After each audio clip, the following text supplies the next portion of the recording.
नमस्कार. मी योगेश सोहनी. मी आत्ता आहे डॉक्टर प्रणील मोरे यांच्या फ्युजन एस्थेटिक क्लिनिकमध्ये आणि माझे बरेचसे मित्र आमच्या फील्डमधले त्यांनी मला प्रणील सरांचं नाव रिकमेंड केलं, त्यामुळे मी भेटायला आलो.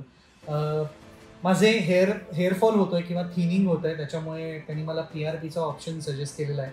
पी-आर-पीबद्दल आधी माझ्या मनात त्यांनी जेव्हा मला त्याची प्रोसेस सांगितली, तेव्हा खूपच मला भीती वाटली आणि बघूया आता कशी होते. मी एक्साइटेड आहे कारण माझी पहिली पी-आर-पी आहे आणि पण डॉक्टरांना भेटल्यानंतर त्यांनी जो मला कॉन्फिडन्स दिला तो फार कमाल होता.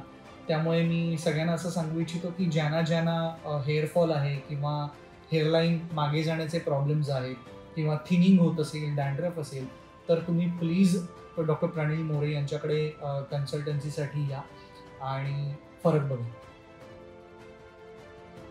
पी-आर-पीची तयारी, पहिली स्टेप रक्त काढणं.